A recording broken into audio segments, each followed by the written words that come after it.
Hello student, YouTube channel में आपका हार्दिक स्वागत है। आज फिर से हम एक +2 टॉपिक की तरफ मूव कर रहे हैं। आज का आपका क्वेश्चन है solve the system of equation by matrix method. ये क्वेश्चन है बच्चों, वो बहुत ही ज्यादा इंपॉर्टेंट है। एक क्वेश्चन करने से आपकी लगभग मैट्रिक्स 70% मैट्रिक्स को ये खत्म कर देता है। इसका मतलब इसको आइए स्टार्ट करते हैं। ये क्या कह रहे हैं, solve the system of equation by matrix method.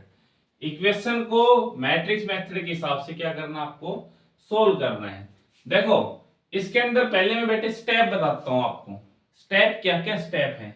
सबसे पहले आपको लिखना है, कोई भी इक्वेशन आपके पास गिवन है उसको मैट्रिक्स फॉर्म में बदलेंगे तो ax इजिकल टू बी की फॉर्मेट में लिख के आएंगे। ax इजिकल टू बी की फॉर्मेट में लिख देंगे। a का मीनिंग क्या है, अब सबसे पहले जो a होगा वो x का कोफिशिएंट, y का कोफिशिएंट, z का कोफिशिएंट, x का कोफिशिएंट, y का कोफिशिएंट, z का कोफिशिएंट, उसको किस में लिख देंगे, एक मैट्रिक्स फॉर्मेट के अंदर लिख देंगे।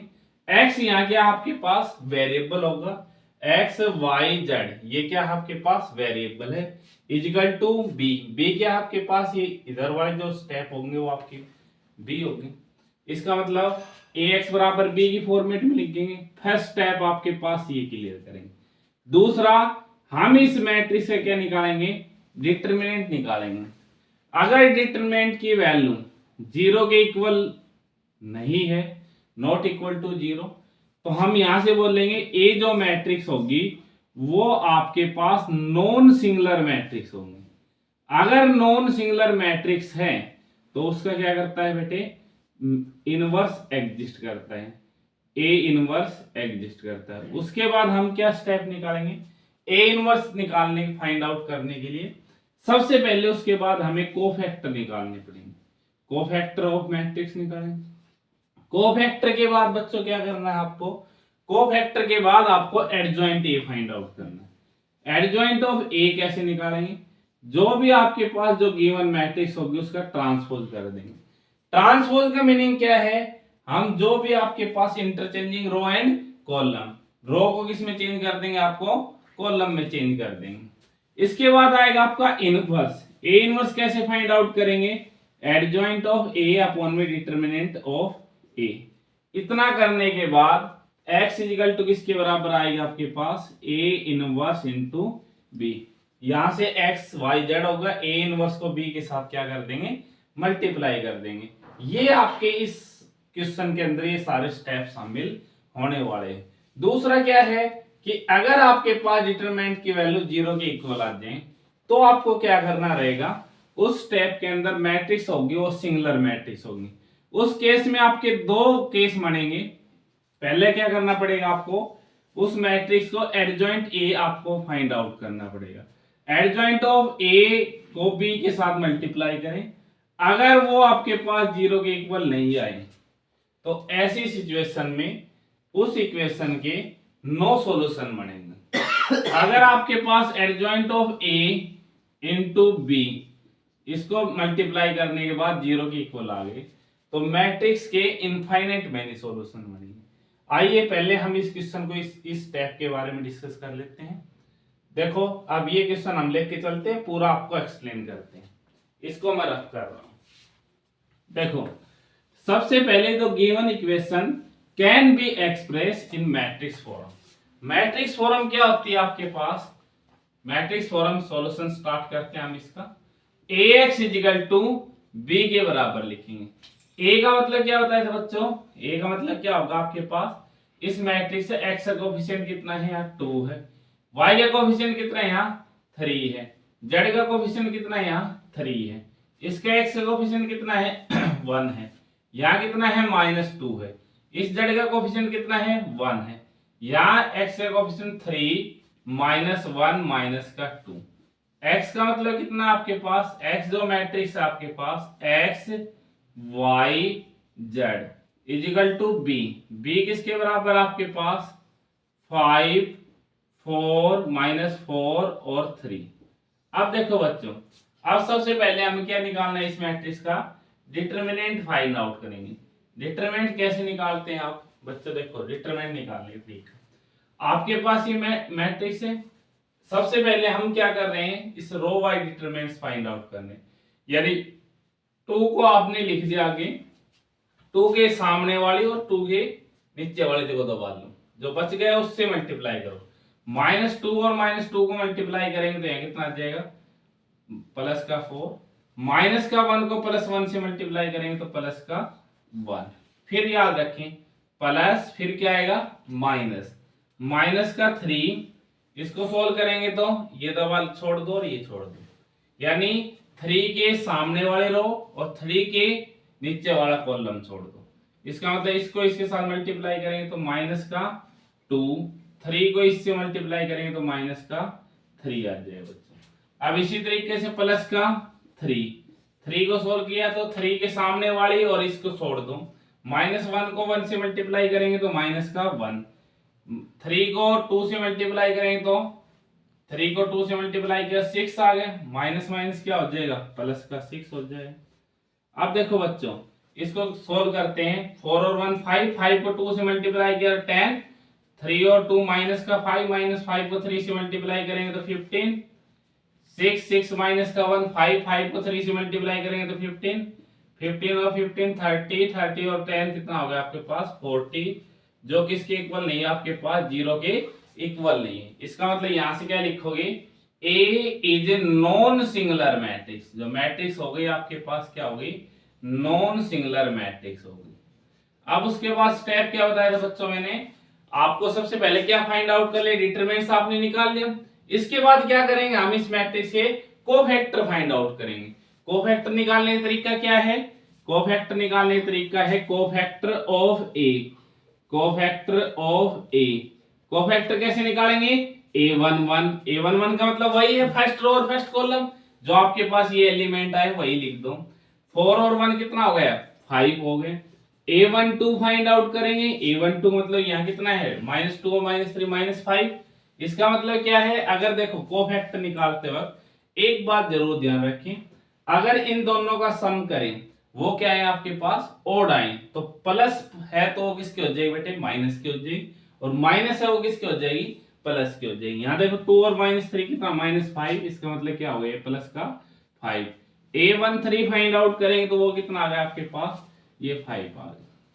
इसी तरीके से a21, a21 का मतलब क्या हो गया, सेकंड रो और फर्स्ट कॉलम दबा लो। इसको इसके साथ मल्टीप्लाई किया -6, -3 से इससे किया तो आपके पास माइनस का 6 और प्लस का 3 कितना हो जाएगा, -3, और -3 करेंगे तो प्लस का 3 हो गया। a22 आप फाइंड आउट कर ले। इसी तरीके से सेकंड रो और सेकंड कॉलम छोड़ दो। -2 को 2 से मल्टीप्लाई किया -4 और माइनस का 9 कितना हो गया, माइनस का 13। a23 फाइंड आउट करेंगे, सेकंड रो और थर्ड कॉलम को छोड़ दो। सेकंड रो और थर्ड कॉलम को छोड़ देंगे तो माइनस का 2 और माइनस का 9, माइनस का 11, बट किसका हो जाएगा, प्लस का 11। इसी तरीके से a31 फाइंड आउट करेंगे। a31 का मतलब थर्ड रो और फर्स्ट कॉलम छोड़ दो। 3 और 3 को 2 से मल्टीप्लाई किया 6 और 3 कितना हो गया आपके पास 9। a32 का मतलब तीसरी रो और दूसरा कॉलम छोड़ दो। 2 को 1 से मल्टीप्लाई 2 माइनस का 3 कितना हो गया, -1, यानी प्लस का 1। a33 फाइंड आउट करेंगे तो माइनस का 4 और माइनस का 3 कितना हो गया, माइनस का 7। तो ये आपके पास आ गए कोफैक्टर आ गए। इसके बाद बच्चों क्या करते हैं, एडजॉइंट ऑफ ए निकालते हैं। एडजॉइंट ए क्या कहता है कि रो को किस में चेंज कर दो, कॉलम के अंदर। आपके पास ये 5 5 5 3 माइनस का 13 11 9 1 -7, इसका क्या कर दो, ट्रांसपोज कर दो। ट्रांसपोज का मतलब क्या है, रो को किस में चेंज कर दो, कॉलम में। 5 5 5 3 माइनस का 13 11 9 1 माइनस का 7। यहां तक बच्चों आपको समझ में आ गया होगा। अब अगला स्टेप मैंने क्या बताया था, ए इनवर्स फाइंड आउट करना। इनवर्स कैसे निकालेंगे, ए इनवर्स किसके बराबर होगा, यहां से इसको मैं रफ कर देता हूं बच्चों। ए इनवर्स किसके बराबर होगा, ए इनवर्स या डिटरमिनेंट्स आपके पास कितना आया था, डिटरमिनेंट्स की वैल्यू थी आपके A inverse is equal to, A inverse होगा आपके पास एडजॉइंट ऑफ ए अपॉन में डिटरमिनेंट ऑफ ए।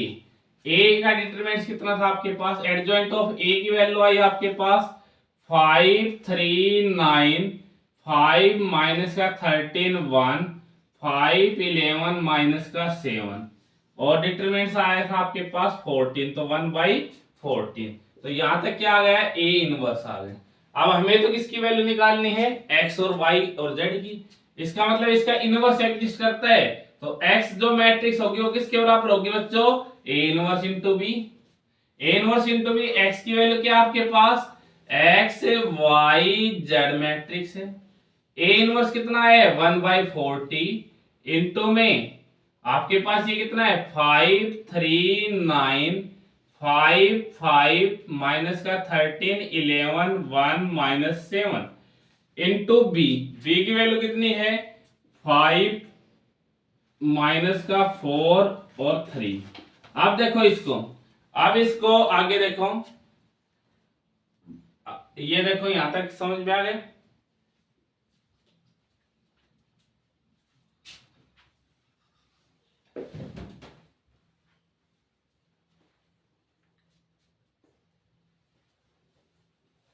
एक्स जो मैट्रिक्स है आपके पास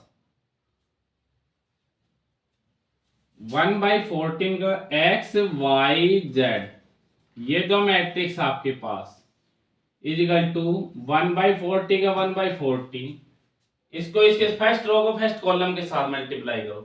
5 को 5 से मल्टीप्लाई किया तो कितना आ गया आपके पास 25।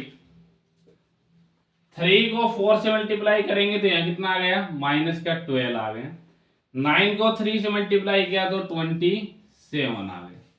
इसी तरीके से सेकंड रो को इस कॉलम के साथ मल्टीप्लाई करो। 5 को 5 से करेंगे तो 25, माइनस 13 को 4 से मल्टीप्लाई करेंगे तो 52, इसके साथ करेंगे तो 1 को 3 से मल्टीप्लाई करेंगे तो प्लस का 3, 5 को 5 से मल्टीप्लाई किया तो 25 आ गया।